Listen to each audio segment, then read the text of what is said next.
السلام علیکم ورحمۃ اللہ وبرکاتہ نحمده ونصلي ونسلم على رسوله الكريم وعلى آله واصحابه اجمعین اما بعد فاعوذ باللہ من الشیطان الرجیم بسم اللہ الرحمن الرحیم ثانی اثنین اذ ہما فی الغار اذ یقول لصاحبه لا تحزن ان اللہ معنا صدق اللہ مولانا العظیم۔ درود شریف پڑھیں، اللہم صلی علی سیدنا مولانا محمد معدن الجود والکرم وآلہ وصحبہ وبارک وسلم۔ محترم سامعین، عید میلاد النبی صلی اللہ تعالی علیہ وسلم کے موقع پر ہجرت رسول کے بیان کا سلسلہ جاری ہے۔ اس سے پہلے بیان ہوا تھا کہ نبی کریم صلی اللہ تعالی علیہ وسلم کفار کا نرغہ توڑ کر ان کے بیچ سے آپ نکل گئے اور سیدنا صدیق اکبر رضی اللہ تعالیٰ عنہ کے گھر پہنچے، وہاں سے غار ثور پہنچے۔ ادھر کفار مکہ اور ان کے بڑے بڑے سردار ہاتھوں میں ننگی تلوار لیے ہوئے رات بھر کاشن نبوت کا محاصرہ کیے ہوئے تھے۔ جب صبح طلوع ہوئی تو ان کو معلوم ہوا کہ حضور تو تشریف لے گئے، تو ان کفار مکہ پر کوہ علم ٹوٹ پڑا۔ مایوسی اور محرومی کے سبب ان کے اوسان خطا ہو گئے۔ دوسرے رؤسائے قریش کو جب اس کا علم ہوا تو ان کی پریشانی کی بھی کوئی حد نہ رہی۔ کفار مکہ نے اعلان عام کر دیا کہ جو شخص انہیں زندہ یا مردہ پکڑ کر لے آئے گا اسے 100 اونٹ بطور انعام دیے جائیں گے، وہ بھی سرخ اونٹ جو بڑے قیمتی ہوتے تھے۔ مشرکین مکہ تو پہلے ہی حضور کے خون کے پیاسے تھے، اب جب اتنا بھاری انعام کا اعلان سنا تو دیوانہ وار اپنے برق رفتار گھوڑوں اور اونٹوں پر سوار ہو کر ہر طرف پھیل گئے، اور اسی اثنا میں رؤسائے قریش کا ایک گروہ دن دناتا ہوا سیدنا صدیق اکبر کے گھر پہنچا۔ ابو جہل اس گروہ کی قیادت کر رہا تھا۔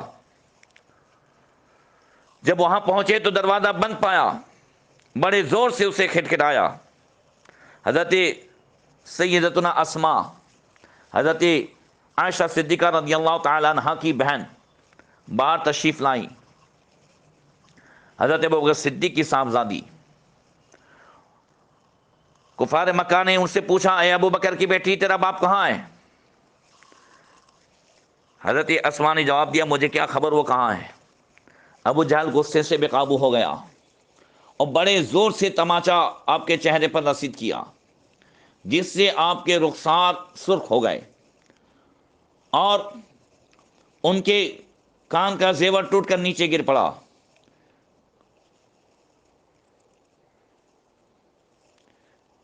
ادھر نبی کریم صلی اللہ تعالی علیہ وسلم کے ساتھ جب سیدنا صدیق اکبر رضی اللہ تعالی عنہ تشریف لے گئے تو گھر میں انہوں نے 1 درہم بھی نہیں چھوڑا تھا۔ میں تھوڑی دیر کے لیے سیدنا صدیق اکبر رضی اللہ تعالیٰ عنہ کی قربانی یاد دلانا چاہتا ہوں۔ جب حضرت صدیق اکبر مشرف اسلام ہوئے اس وقت ان کے پاس 40,000 درہم تھے۔ جس دن مدینہ طیبہ کی طرف اپنے محبوب کے ساتھ سفر ہجرت پر روانہ ہوئے اس وقت ان کے پاس صرف 5,000 درہم تھے، وہ بھی گھر سے لے گئے۔ گھر میں انہوں نے 1 درہم بھی نہیں چھوڑا۔ یہ سب کچھ اپنے آقا صلی اللہ تعالی علیہ وسلم کی محبت میں قربان کر رہے ہیں۔ ایسے ہی صدیق اکبر نے نہیں کہا تھا، حبب الی من دنیا ثلاث، کہ مجھے بھی دنیا کی 3 چیزیں محبوب ہیں۔ النظر الی وجہ رسول اللہ، حضور کا دیدار سب سے زیادہ محبوب ہے۔ وانفاق مالی علی رسول اللہ، اللہ کے رسول پر مال خرچ کرنا سب سے زیادہ محبوب ہے۔ وان تکون ابنتی تحت رسول اللہ، اور رسول اللہ صلی اللہ علیہ وسلم کے نکاح میں میری بیٹی آ جائے، یہ مجھے زیادہ محبوب ہے۔ قربان جائیے، سیدنا صدیق اکبر رضی اللہ تعالیٰ عنہ تو عاشق رسول ہیں ہی ہیں، مگر ان کی بیٹیاں، ان کے صاحبزادے اور ان کے غلام اور ان کے چرواہے مالک بن فہیرہ، اور جس کو اجرت پہ رکھا تھا راستہ دکھانے کے لیے عبداللہ بن اورقط، اتنا بھاری انعام سننے کے باوجود 100 اونٹ کا انعام، کسی نے بھی راز فاش نہیں کیا کہ حضرت ابو بکر کہاں ہے یا نبی کریم صلی اللہ علیہ وسلم کہاں ہے۔ پورے خاندان کی قربانی دیکھیں، 100 اونٹ، اس کی قیمت کوئی معمولی نہیں ہوتی تھی، مگر اس کے باوجود پورے خاندان نے اللہ کے رسول صلی اللہ تعالی علیہ وسلم کے ساتھ اپنی محبت کا جو اظہار فرمایا ہے، اس کی مثالیں نہیں ملتی ہیں۔ افسوس کے ساتھ کہنا پڑتا ہے کہ پھر بھی شیعہ حضرت ابوبکر صدیق رضی اللہ تعالیٰ عنہ پر یہ الزام لگاتے ہیں کہ یہ باغ فدق جو حضرت خاتون جنت کو ورثے میں ملا تھا وہ کھا گئے، انہوں نے چھین لیا۔ باغ فدق جس میں صرف 13 کھجوروں کے درخت ہیں، ایک چھوٹا سا باغ، حضرت ابوبکر صدیق رضی اللہ تعالیٰ عنہ جنہوں نے جان مال سب کچھ حضور کے نام پہ قربان کر دیا، ارے حضرت ابوبکر کے غلام اور ان کے صاحبزادوں نے تک جو ہے 100 اونٹ انعام کی لالچ میں حضور کا راز فاش نہیں کیا، اور حضرت ابوبکر صدیق حضرت خاتون جنت کا وہ باغ کھا جائیں گے۔ اللہ تبارک و تعالی ان شیعوں کو توفیق عطا فرمائے، انہیں سچے عقیدے کی ہدایت کی توفیق عطا فرمائے، اور ان سے سن کر آج ہمارے کئی جو ہے سنی بھی اپنے عقیدے کو خراب کر رہے ہیں اور گمراہ ہو رہے ہیں۔ سوچیں، صرف ہجرت کی ایک رات کی قربانی سیدنا صدیق اکبر رضی اللہ تعالیٰ عنہ کی اگر ایمان کی نظر سے اور انصاف کی نظر سے دیکھیں تو کبھی بھی جو ہے وہ اس قسم کی باتیں نہیں کریں گے۔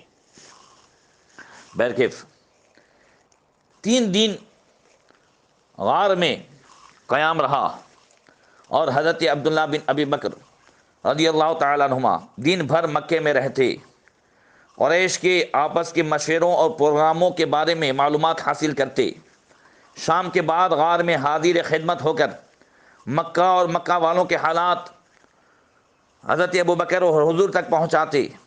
عامر بن فہیرہ جو حضرت ابوبکر صدیق رضی اللہ تعالیٰ عنہ کی بکریوں کے چرواہے تھے، دن بھر ریوڑ چراتے اور شام کے وقت بکریاں ہانک کر غار کے قریب لاتے۔ پھر عامر اور حضرت صدیق بکریوں کو دھوتے، دودھ گرم کرتے اور نبی رحمت صلی اللہ علیہ وسلم کی خدمت میں پیش کرتے۔ حضرت عبداللہ رات وہاں بسر کرنے کے بعد اندھیرے ہی میں مکہ واپس پہنچ جاتے۔ عامر بھی اپنی بکریاں چرانے کے لیے انہیں لے کر جنگل میں چلے جاتے۔ جہاں جہاں حضرت عبداللہ کے پاؤں کے نشان ہوتے وہاں سے بکریاں گزارتے تاکہ ان کے نشان باقی نہ رہیں، اور کفار کا کوئی بھی جو ہے وہ کھوجنے والا ان نشانوں کے ذریعے حضور کا سراغ نہ لگا سکے۔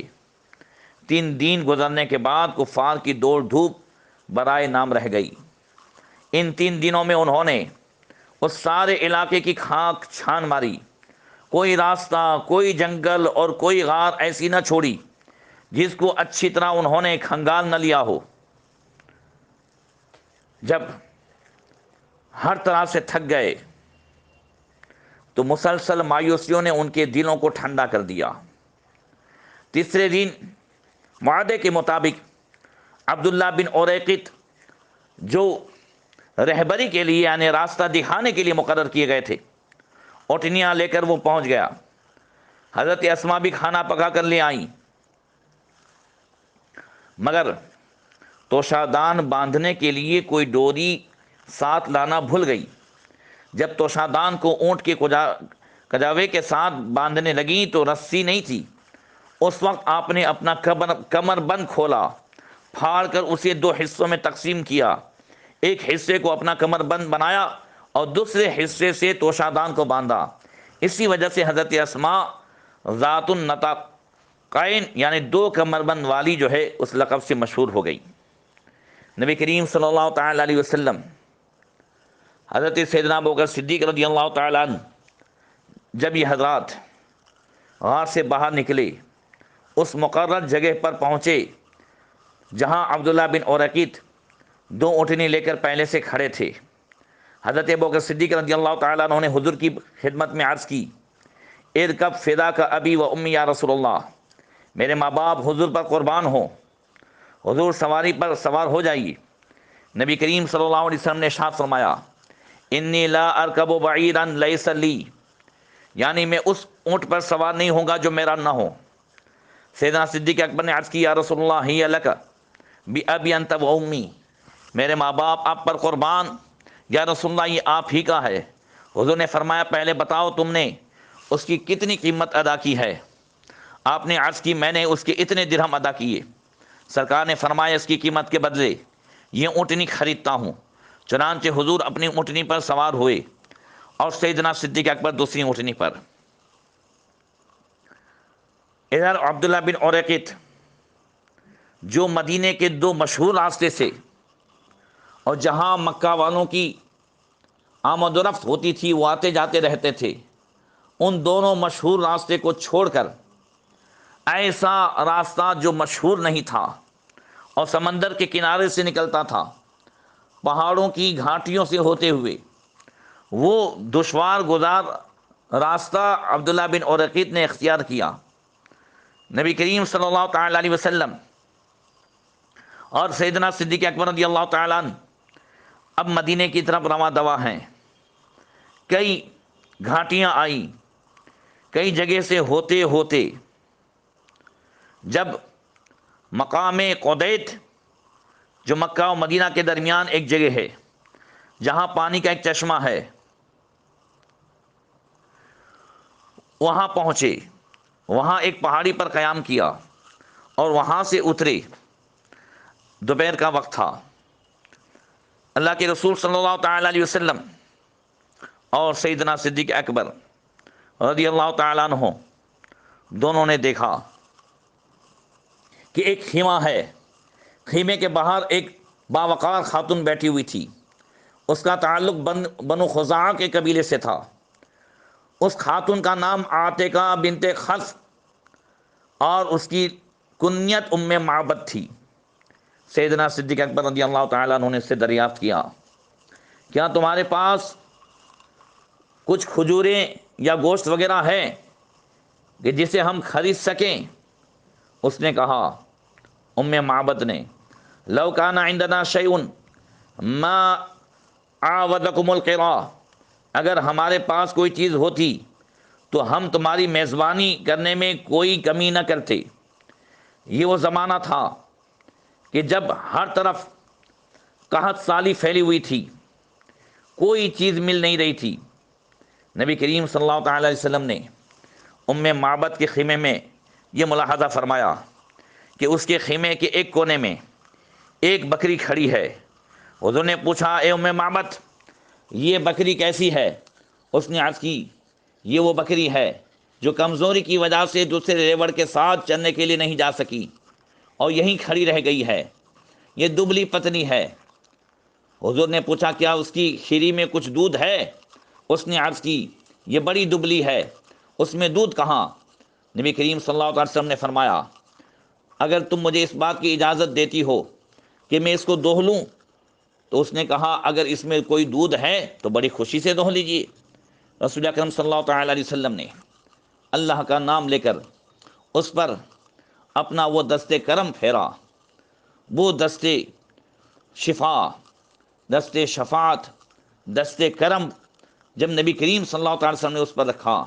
اس ہاتھ کے بارے میں اعلیٰ حضرت فرماتے ہیں، ہاتھ جس سمت اٹھا غنی کر دیا، موجے بحر سماحت پہ لاکھوں سلام۔ بس وہ برکت والا ہاتھ جب اس بکری کی پیٹھ پر پھیرنا تھا کہ اس کی کھیری کو حضور نے اپنے ہاتھوں سے جیسے ہی چھوا فوراً اس میں دودھ اتر آیا، دودھ ہی نہیں بلکہ دودھ کی نہر جاری ہو گئی۔ حضور نے فرمایا سب سے بڑا برتن لے آؤ۔ نبی کریم صلی اللہ تعالی علیہ وسلم نے اس کو دہنا شروع کیا، یہاں تک کہ اس میں جاگ اٹھنے لگی اور وہ پورا برتن دودھ سے بھر گیا۔ آقا کریم نے زیادہ اصرار کر کے پہلے معبد کو دودھ پلایا، پھر اپنے ساتھیوں کو دودھ پلایا۔ جب سب نے خوب سیر ہو کر پی لیا تو آخر میں اس ساقی کوثر نے خود جو ہے دودھ پیا اور ارشاد فرمایا ساقی القوم آخرہم، قوم کا پلانے والا سب سے آخر میں پیتا ہے۔ اور پھر نبی کریم صلی اللہ علیہ وسلم نے دوسرا برتن مانگا، پھر اسے دعا، پورا برتن جو ہے وہ دودھ سے بھر گیا۔ آقا کریم صلی اللہ تعالی علیہ وسلم اس کے بعد حضرت ابوبکر کو لے کر اپنے سفر پر روانہ ہو گئے۔ تھوڑی دیر کے بعد اس بوڑھی عورت کا خاوند ابو معبد اپنی وہی دبلی پتلی بکریوں کو لے کر ہانکتے ہوئے گھر آیا، جو دبلے پن کی وجہ سے جھول رہی تھی اور ان کی ہڈیوں میں گدا تک سوکھ گیا تھا۔ اس نے جب دودھ کا بھرا ہوا برتن دیکھا، وہ برکتیں دیکھی تو حیران ہو کر پوچھنے لگا، اے معبد، یہ دودھ کی نہر کہاں سے جاری ہو گئی؟ گھر میں تو ایسا کوئی جانور نہیں تھا کہ جس میں دودھ ہو، اور جو بکری تھی اس کے تھنوں میں تو دودھ کا ایک قطرہ بھی نہیں تھا۔ معبد نے کہا ایسا نہیں، بخدا ہمارے پاس سے ایک مبارک آدمی گزرا ہے۔ معبد نے نبی کریم صلی اللہ علیہ وسلم کا دیدار کیا اور دیدار میں ایسی کھو گئی کہ پوچھنا ہی بھول گئی کہ ان کا نام کیا ہے، کہاں سے آئے ہیں، کہاں جا رہے ہیں۔ بس اس نے اپنی طرف سے نبی کریم صلی اللہ تعالی علیہ وسلم کے مبارک ہاتھوں کی برکتیں دیکھیں تو حضور کا نام رکھ لیا مبارک۔ کہا ہمارے پاس سے ایک مبارک آدمی گزرا تھا۔ پھر اس نے سارا ماجرا کہہ سنایا۔ ابو معبد نے کہا اس کا حلیہ بیان کرو۔ خدا کی قسم مجھے تو یوں محسوس ہوتا ہے کہ یہ وہی شخص ہے جس کی تلاش میں قریش مارے مارے پھر رہے ہیں۔ اس وقت معبد نے اس پیکر نور کا جو حلیہ جو ہے بیان فرمایا ہے۔ یاد رہے معبد یہ نبی کریم صلی اللہ تعالی علیہ وسلم پر اس وقت ایمان نہیں لائی ہے، اور نہ ہی ایسی کوئی بات ہے کہ جو ایک چاہنے والا اپنے محبوب کا حلیہ بیان کرے اور اس میں کوئی مبالغہ ہو۔ نہیں، یا انصاف سے جو اللہ تبارک و تعالیٰ نے اپنے حبیب صلی اللہ تعالی علیہ وسلم کو جو خوبیاں عطا فرمائی ہے، جو آپ کی اس مقدس صورت میں نبی کریم صلی اللہ تعالی علیہ وسلم کے سر کے بال سے لے کر پاؤں کے ناخن تک جو خوبیاں ہیں، جو خوبصورتی ہے، جس انداز سے معبد نے بیان کی، انہوں نے اس انصاف کا حق ادا کیا۔ انشاءاللہ آئندہ کل معبد نے جو حلیہ بیان کیا ہے وہ بیان ہوگا۔ السلام علیکم ورحمۃ اللہ وبرکاتہ۔